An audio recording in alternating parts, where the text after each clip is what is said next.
ఈరోజు వాక్యం హెబ్రీ పత్రిక 3వ అధ్యాయం 14వ వచనం.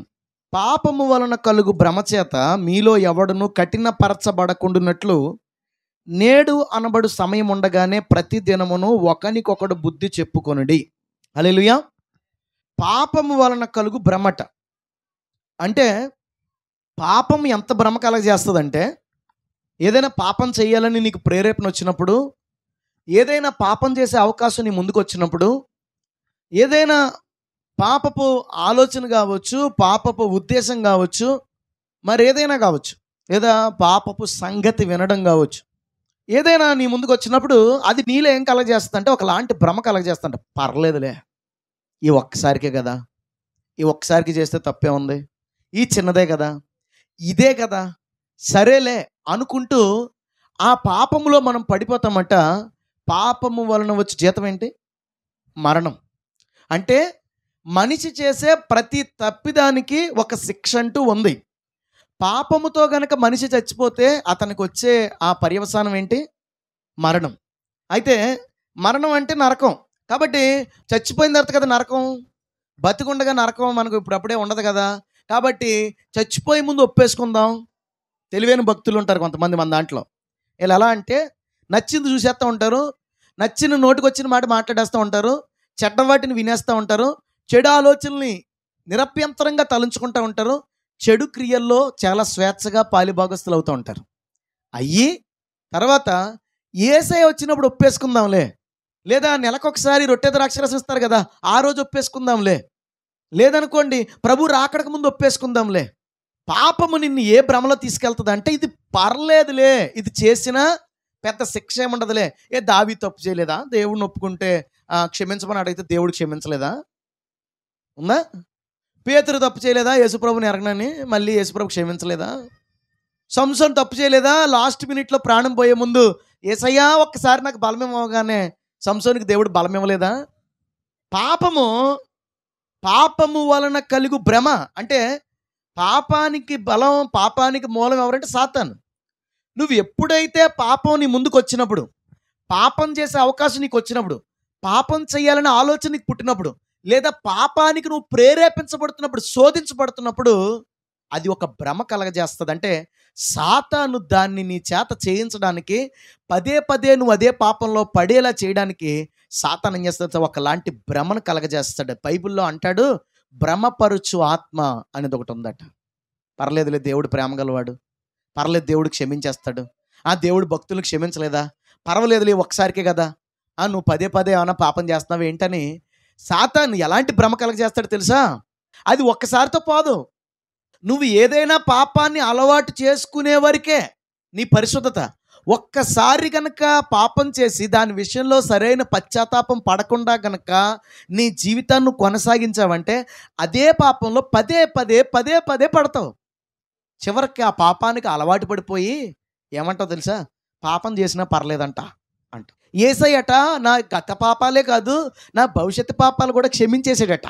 కాబట్టి నాకేం ఇబ్బంది ఏం లేదు, నేను విశ్వాసం ఉంచుతున్నాను కాబట్టి నాకు రక్షణ నిలిచి ఉండిపోద్ది.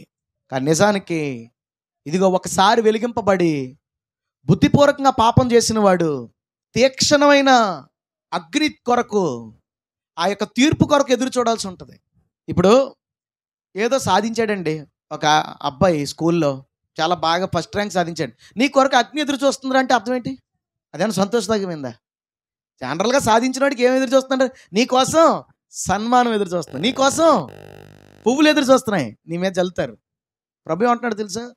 ఒకడు బుద్ధిపూర్వకంగా తన ఇష్టాన్ని నెరవేర్చుకోవడానికి దేవుడు ఒక పక్కన ప్రేరేపిస్తున్నా, దేవుని సేవకుడి ద్వారానో వాక్యం ద్వారానో ప్రజల ద్వారానో దేవుడు నిన్ను గద్దిస్తున్నా, నువ్వు మాట వినకుండా అదే పాపంలో నువ్వు కొనసాగుతున్నట్లయితే, నేను చెప్పేది ఒకసారి పడిపోయి బయటకు వచ్చే దాని గురించి కాదు, దానివల్ల కలుగు భ్రమచేత నువ్వు అందులోనే కొనసాగుతూ ఉంటావు చూసావా, అదే పాపంలో బ్రతుకుతూ ఉంటావు చూసావా, దానికోసం దేవుడు మాట్లాడుతున్నాడు. ఏంటో తెలుసా? ఒకరోజు తీక్షణమైన అగ్ని నీ కొరకు ఎదురు చూస్తూ ఉంది, దాన్ని ఎదుర్కోవాల్సి ఉంటుంది. భయముతోనూ వణుకుతోనూ మీ సొంత రక్షణ కొనసాగించండి అన్నాడు. సో చచ్చిపోయిన తర్వాత మన కొరకు తీర్పు ఉంది, అందులో నువ్వు పడకుండా ఉండాలంటే ఇప్పుడే నిన్ను నువ్వే తీర్పు తీర్చుకో, నిన్ను నువ్వే విమర్శించుకో, నిన్ను నువ్వే నీ లోపాలు తెలుసుకుని దిద్దుకో. వాళ్ళ లోపాలు వీళ్ళ లోపాలు వేలెత్తి చూపించడం కాదు. నీ లోపాలు నువ్వు చూసుకుని నీ పాపాలు నువ్వు కడుక్కుని నిన్ను నువ్వు సిద్ధపరచుకున్నావు అనుకో, ప్రభు వచ్చినప్పుడు సిగ్గుపడనక్కర్లేని వ్యక్తిగా తల ఎత్తుకుని ఆయన ముందు నిలబడచ్చు. దేవునికి స్తోత్రం కలుగును గాక. అంతే తప్ప నీ బతుకు చూసుకోకుండా, నీ పాప బతుకు చూసుకోకుండా, నీ భక్తి జీవితాన్ని చూసుకోకుండా వాళ్ళు ఇలాగట, వాళ్ళు అలాగట, వాళ్ళ భక్తి ఎలాగట, వీళ్ళ భక్తి ఎలాగట, వాళ్ళ సంఘంలో ఇదట, వీళ్ళ సంఘంలో ఇదట, మనకి ఎందుకండి? నిన్ను నువ్వు విమర్శ చేసుకుంటే తీర్పులో నుంచి తప్పించబడతావు. అదే నువ్వు ఇతరుల గురించి ఆలోచించుకుంటా నిన్ను నువ్వు విమర్శించుకోవడం మానేసావు అనుకో, ఒకరోజు నిత్య శిక్షకు నువ్వు అర్హుడివి, అర్హురాలవు. ఇది చచ్చిపోయిన తర్వాత జరిగేది. మరి బతికుండగా పాపానికి ఏమన్నా పర్యవసానం ఏమన్నా అనుభవించాలా? ఖచ్చితంగా అనుభవించాలి. యేసే క్షమించేసాడులే, యేసే క్షమించేస్తాడులే అని సాతాను పక్కకు వచ్చి నీకు భ్రమ కలగజేయాలనుకుంటాడు.